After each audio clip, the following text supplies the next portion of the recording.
नई कला नूतन रचनाएं, नई सूझ नूतन साधन, नए भाव नूतन उमंग से वीर बने रहते नूतन। नमस्कार, जय श्री राम साथियों। ज्योतिष के इस मंच पर मैं पंडित आशीष वत्स लखनऊ से आप सभी प्रबुद्ध दर्शकों का बहुत बहुत स्वागत और अभिनंदन करता हूं। मिथुन राशि के जातकों का वर्षफल 2024 के इस विशेष कार्यक्रम में वर्षफल अर्थात राशिफल 2024 मिथुन राशि के जातकों के लिए कैसा रहेगा, क्या कुछ घटनाएं घटित होंगी और कौन कौन से वो आवश्यक उपाय हैं जिनको यदि आपने साल 2024 में कर लिया तो भाग्य के बंद दरवाजे खुल जाएंगे। तो बने रहिएगा दर्शकों। पहले हम शॉर्ट में बताएंगे कि कैसा रहेगा साल 2024 और उसके बाद सीक्वेंस वाइज कि आपकी आर्थिक स्थिति क्या होगी, आपका करियर कैसा रहेगा, आपका व्यापार कैसा चलेगा, पारिवारिक स्थिति कैसी रहेगी, आपका स्वास्थ्य कैसा रहेगा, प्रेम संबंध कैसे रहेंगे, वैवाहिक संबंध कैसा रहेगा। तो सभी विषय वस्तुओं पर विस्तार से बताएंगे। वीडियो थोड़ी सी लंबी होगी तो खैर, लेकिन इस वीडियो को आप लोग पूरा देखिएगा, तभी आप इससे कुछ लाभ ले पाएंगे। आगे बढ़ते हैं साथियों। और सबसे पहले आप सभी लोगों को नव वर्ष 2024 की ढेर सारी शुभकामनाएं। भगवान जो भी जो है आपकी विशेष हैं उसको फुलफिल करें और आप अपने लक्ष्य को अचीव करें। मिथुन राशि के जातकों जो है वर्षफल 2024 के अनुसार यह वर्ष आपके लिए अच्छा रहेगा, कह सकते हैं मिला जुला रहेगा।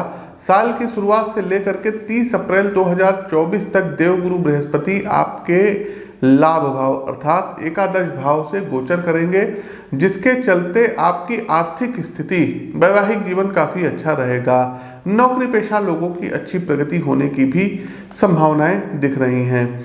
मई 2024 से गुरु आपके एक्सपेंस के अर्थात 12वें भाव से गोचर करेंगे।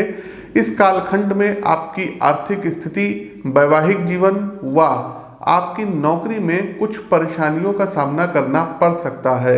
इस पूरे वर्ष शनि देव आपके भाग्य भाव अर्थात नवम भाव से गोचर करेंगे, जिसके चलते आपका भाग्य प्रबल रहेगा। इस पूरे वर्ष शनिदेव 2 नक्षत्रों में गोचर करेंगे। सबसे पहले राहु के शतभिषा व पूर्व भाद्रपद नक्षत्र में शनि का गोचर रहेगा, जिसके चलते आपका भाग्य प्रबल रहेगा। स्टूडेंट्स को उच्च शिक्षा प्राप्त करने में आसानी होगी। शोध के विषय आपके जो है रिसर्च के विषय हैं उसमें आपको आपके जो गुरु हैं, आपके जो शिक्षक हैं उनका साथ प्राप्त होगा। मिथुन राशि के जातकों विदेश यात्राएं इस वर्ष करना आपके लिए लाभकारी सिद्ध होगा। इस वर्ष राहु आपके कर्म भाव अर्थात दसम भाव से गोचर करेंगे, जिसके चलते नौकरी पेशा लोग अपनी नौकरी बदल सकते हैं। आपको विदेश यात्राओं पर जाने का सौभाग्य प्राप्त होगा। केतु आपके चौथे भाव से गोचर करेंगे, जिसके चलते आपके मन में आध्यात्मिक विचार पैदा होंगे।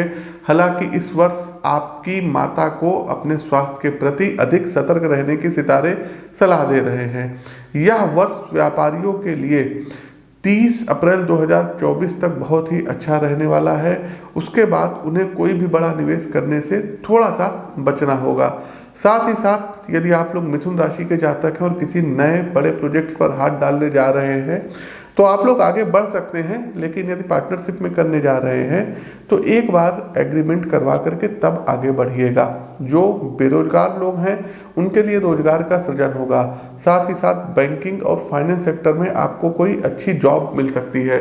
यूपीएससी या स्टेट सर्विस का यदि आप लोग एग्जाम दे रहे हैं तो खास करके जो रेवेन्यू सर्विस होती है IRS वगैरह, इसमें आप लोगों का चयन हो सकता है। वहीं जो है स्टेट सर्विस के जो एग्ज़ाम्स होते हैं तो इसमें जो ट्रेजरी ऑफिसर की पोस्ट होती है या फाइनेंस से जुड़ी हुई जो भी पोस्टें होती हैं या बैंकिंग से जुड़ी हुई कुछ पोस्टें होती हैं तो उसमें आपको सफलता प्राप्त हो सकती है। तो आगे बढ़ते हैं और विस्तार से जानते हैं कि वर्षफल 2024 कैसा रहने वाला है। लेकिन आगे बढ़ने से पहले कुछ लोगों ने ज्योतिषीय परामर्श पिछले वर्ष 2023 में लिया था और वो काफ़ी सफल हुए, तो एक बार उनके नाम का अनाउंस कर देते हैं और ईश्वर से प्रार्थना करते हैं कि जो भी दायित्व तो आपको प्रभु ने सौंपा है उसका निर्वहन आप लोग अच्छे से करें। तो सबसे पहले देखिए, इस बार यूपीएससी का एग्ज़ाम हुआ और वर्षा कुमारी जी का चयन IRS पद पर हुआ। इसके अलावा जो है यूपीएसई ये इंजीनियरिंग सर्विस का एग्ज़ाम था और इसमें शिवम प्रजापति इनको 36वीं रैंक मिली थी। तो ढेर सारी आप लोगों को शुभकामनाएं। साथ ही साथ भूपेंद्र सिंह यूपी पीसीएस में इनका चयन हुआ और इस समय ये बीएसए पद पर है, प्रतापगढ़ के बीएसए पद पर इनका जो है हुआ है। सौरव यादव जी का चयन देखिए एसडीएम पद पे हुआ था। इसके अलावा जो है क्या कहते हैं, शुभम यादव, इनकी 13वीं रैंक आई थी यूपी पीसीएस में और एसडीएम ये बने थे। अखिलेश तिवारी जी का चयन यूपी पीसीएस के थ्रू हुआ। अभिषेक जी का चयन हुआ, विजय प्रकाश तिवारी का हुआ, अमिताभ तिवारी का हुआ, नेहा तिवारी और प्रवीण यादव का चयन हुआ। उमेश पांडे का यूपी पीसीएस में चयन हुआ। अनुराग त्रिपाठी का यूपी पीसीएस में चयन हुआ। और क्या कहते हैं, आकाश भारद्वाज, इन्होंने जो है क्या कहते हैं, जो एमबीबीएस के बाद एमडी का एग्ज़ाम होता है इसको इन्होंने क्रैक किया है और इनका चयन हुआ। अजेंद्र का चयन समीक्षा अधिकारी में हुआ। अमन पाल का जो है चयन समीक्षा अधिकारी में हुआ। भावना का चयन जो है यूपी पीएससी में जो है लेक्चरर पद पर हुआ है। राहुल यादव बीपीएससी में शिक्षक में हुआ है। प्रियंवदा गुप्ता का बीपीएससी में हुआ है। आकांक्षा सोनी का हुआ है यूपी पीएससी के थ्रू। इसके अलावा विक्रम सिंह का चयन यूपी पीएससी के थ्रू हुआ है। राजू जी का चयन राजस्थान गवर्नमेंट में हुआ है। अर्जुन सिंह का चयन यूपी पीसीएल में हुआ है और वर्षा जी को प्रमोशन मिला है। साथ ही साथ दर्शकों क्या कहते हैं, प्रिया का चयन हुआ है। और कुछ नौकरी के अलावा भी, जैसे किसी को संतान प्राप्ति नहीं हो रही थी तो पूजा जी को हुई है पुत्र रत्न की प्राप्ति, इनको हमने प्रिडिक्शन भी दी थी। साथ ही साथ अंशिका जी के सिस्टर की शादी का भी हमने बताया था हुआ है। और महेंद्र शर्मा जी को प्रमोशन के बारे में बताया था। हितेंद्र कुमार जी को हमने बताया था बेटे के प्रमोशन व शादी का। मीनल जी को भी जो है हमने बताया था। तो ये सभी लोग हुए हैं। आप लोगों को ढेर सारी शुभकामनाएं। लिस्ट तो बहुत है लेकिन मोटा मोटा जो लोग जो है हमेशा टच में लोग रहते हैं तो इन लोगों को ढेर सारी शुभकामनाएं। आगे बढ़ते हैं फटाफट। वीडियो को लाइक करते चलिए, शेयर कीजिए, कमेंट बॉक्स में जय श्री राम का उद्घोष कीजिएगा। व्यक्तिगत तौर पर कुंडली विश्लेषण के लिए आप लोग हमसे जो है मिल सकते हैं स्क्रीन के दिए गए नंबरों पर लखनऊ में। दूसरा, हर महीने हमारा दिल्ली आगमन होता है तो आप लोग दिल्ली में भी मिल सकते हैं। आगे बढ़ते हैं।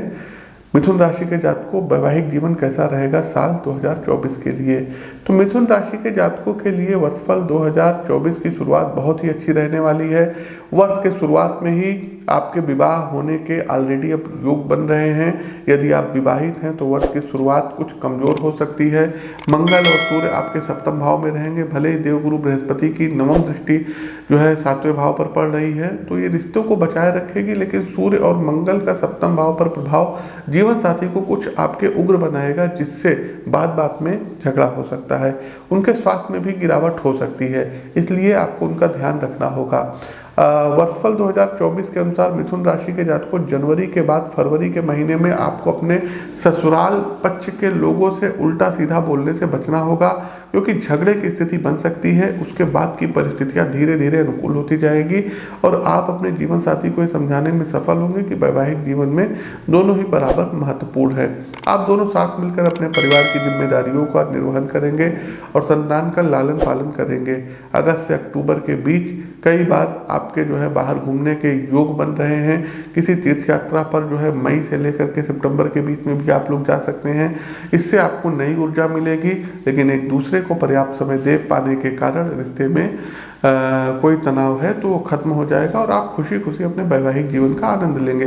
इस वर्ष आप जीवन साथी की आवश्यकताओं को ध्यान में रखते हुए और उन्हें खुशी देने के लिए कोई बहुत बड़ा गिफ्ट या कुछ वस्तु उनको खरीद करके गिफ्ट कर सकते हैं। साथ ही साथ यदि आपके जीवन में किसी के साथ कोई अफेयर्स वगैरह या किसी को आप पसंद करते थे तो उनके साथ विवाह में बंधन के योग बन रहे हैं और आप लोगों के जो लड़ाई झगड़े थे वो भी अब समाप्त हो जाएंगे। तो ये तो था ओवरऑल मिथुन राशि के जातकों का वर्षफल 2024। कार्यक्रम का अंतिम पड़ाव आता है रेमेडीज सेक्शन का, अर्थात उपाय क्या करना होगा। तो मिथुन राशि के जातकों, स्वास्थ्य के मामले पे ये वर्ष थोड़ा सा जो है मंदा दिख रहा है, अच्छा नहीं दिख रहा है। तो प्रतिदिन कोशिश कीजिए कि आप महामृत्युंजय मंत्र की एक माला का जाप कर लीजिएगा और लघु महामृत्युंजय का अनुष्ठान, 27,000 मंत्रों का अनुष्ठान, ये आप लोग अपने घर पर करवा लीजिएगा, पहली चीज। दूसरा, इस वर्ष कुशा के जल से रुद्राभिषेक आपको भगवान शिव का कराना होगा। तीसरा एक उपाय है दर्शकों कि मंगलवार वाले दिन 27 मंगलवार लगातार 1.25 किलो लाल मसूर की दाल, 1.25 किलो गुड़, इस चीज़ का आपको धर्म स्थान पर डोनेट करना होगा। अगला एक काम ये करना होगा कि शनिवार वाले दिन आप लोगों को जो है पीपल के वृक्ष पर जा कर के एक सरसों के तेल का दीपक प्रज्वलित करना होगा। अपनी पत्रिका का विश्लेषण करवा करके नीलम पन्ना और फायर ओपेल या हीरा रत्न आप लोग धारण कर सकते हैं। इसके अलावा यदि हो सके तो एकादशी का फास्ट आप लोग उठा लीजिए। गुरुवार का व्रत कर है, गुरुवार का भी आप लोग व्रत कर सकते हैं, लेकिन एकादशी का व्रत, दोनों एकादशी, महीने में 2 एकादशी पड़ती है, साल की 24 एकादशी आती है, तो एकादशी का फास्ट आपको जरूर करना चाहिए। साथ ही साथ दर्शकों, कोशिश कीजिए कि परिवार के साथ धार्मिक यात्राओं पर जाइए, दर्शन करिए, धर्म कर्म के काम करिए। और जिस मंथ आपका बर्थडे पड़ेगा, जन्मदिन पड़ेगा, उस दिन एक भंडारा आप लोगों को करवाना होगा और गरीबों को भोजन करना होगा। ठंडक में आप लोग कंबलों का जो है क्या कहते हैं वितरण कर सकते हैं। इससे आपके राहु और केतु दोनों काफ़ी स्ट्रांग हो जाएंगे। साथ ही साथ चमड़े से बनी हुई वस्तुओं का डोनेट भी शनिवार वाले दिन आप लोग कर सकते हैं। साथ ही साथ साथियों, यदि कोई गरीब बच्चा हो तो उसकी पढ़ाई का आप लोग खर्चा उठाइए। गुरुओं की इज्जत करिए, अपने शिक्षकों की इज्जत करिए, जो आपको मार्ग दिखाते हैं तो उनकी बातों को मानिए। ये सब चीज़ें कर सकते हैं। अपने माता पिता का पैर जो है आप लोगों को चरण स्पर्श करना है, तो सूर्य और चंद्रमा आपके दोनों स्ट्रांग होंगे। तो ये कुछ आप कार्य कर सकते हैं। शेष उपाय आप अपनी पत्रिका का विश्लेषण करवा करके हमसे प्राप्त कर सकते हैं। अपनी वाणी को विराम देते हुए ज्योतिष के इस मंच से मैं पंडित आशीष वत्स अपने इस चैनल से विदा लेता हूँ। नमस्कार, राम राम।